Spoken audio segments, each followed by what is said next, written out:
We all know about some of the genuine best eras of Godzilla. Though there's one era in particular I would like to talk about, the Millennium Era. A very underrated era which is usually recognized for the film Godzilla Final Wars.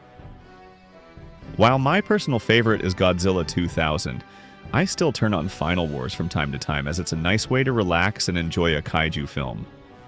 The film got decent ratings, I say. Decent, as in movie critic decent LOL. But before we dive into the film, why don't we start from where it all began? Godzilla 2000. After the death of Godzilla in the 1995 film Godzilla vs. Destoroyah, TOHO felt a need to reboot the series entirely. So they started working on the first film of the Millennium Era. Godzilla 2000 follows a family who tracks down kaiju like tornadoes. As the film continues, they discover a self-regenerating organism known as Generator G1. Fast forward to the final act, and Godzilla almost gets destroyed by the organism, which is now a huge ship trying to steal the data of Tokyo. Godzilla eventually gets the high ground, except the ship's tentacles morph into Orga, a hunched-over kaiju with the ability to shoot beams, like those of King Ghidorah's out of its back.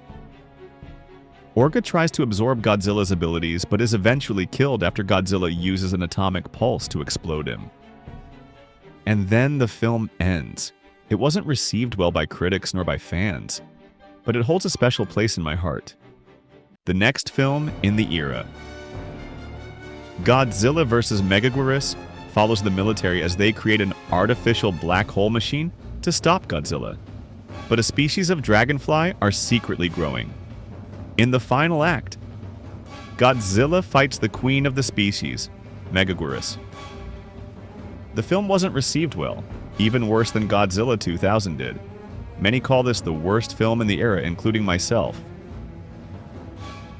The next film is one of my favorites in the entire franchise personally. Godzilla, Mothra, and King Ghidorah, Giant Monsters All-Out Attack, is a very interesting one-off film. The story follows Yuri as she sets out on a journey to research the Guardian monsters, Baragon, Mothra, and King Ghidorah, who protect humanity from Godzilla. Later in the film, Godzilla fights Baragon, and Baragon helplessly loses. The little guy deserved more in my opinion, but let's move on. Godzilla then fights Mothra and King Ghidorah. He successfully destroys them, but the military weren't so happy about it, so they had no choice but to fire a drill missile inside of Godzilla's body, killing him and finishing the film. This film actually had some pretty good ratings, I think at least. Before we move on, here's a fun fact. This Godzilla suit is actually the tallest suit in the franchise. Next on the list is actually 2 movies instead of 1. The Kiryu saga is about Akane, who is part of the G-Force in the first film. In the films, the G-Force uses the bones of the original 1954 Godzilla to build Kiryu aka Mechagodzilla. In the first film, Godzilla against Mechagodzilla. Kiryu uses the Absolute Zero cannon to drive away Godzilla, only leaving a scar on his chest. Fast forward to the next film, Godzilla Tokyo S.O.S, and Kiryu is damaged to the point where its Absolute Zero cannon is unusable, leading the G-Force to replace it with a Maser cannon.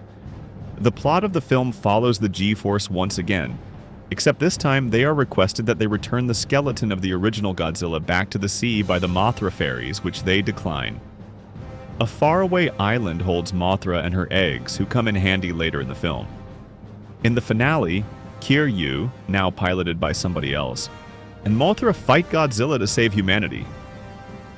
Godzilla destroys Mothra, leaving the job to her newly hatched larvae. Together, Kiryu and the Mothra larvae destroy Godzilla for good, though Kiryu ends up sacrificing itself to do so. These have gone down as a few of the best Godzilla films in the franchise, but the final film in this era will blow your mind. Speaking of which, let's move on to it. Now for the final movie on the list.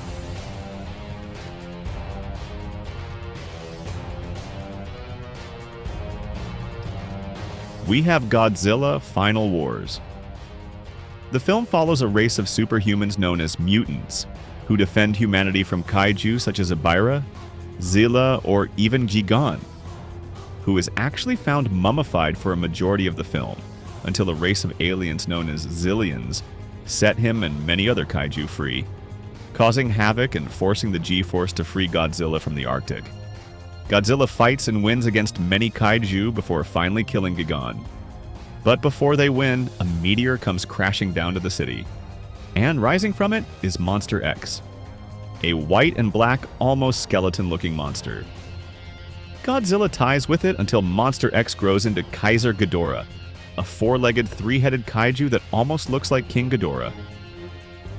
Godzilla gets absolutely destroyed by it, until the G-Force injects Godzilla with radiation and energy, finally giving Godzilla the strength he needs to destroy Kaiser Ghidorah, freeing the humans from terror and finally letting Godzilla rest with his son, Minya.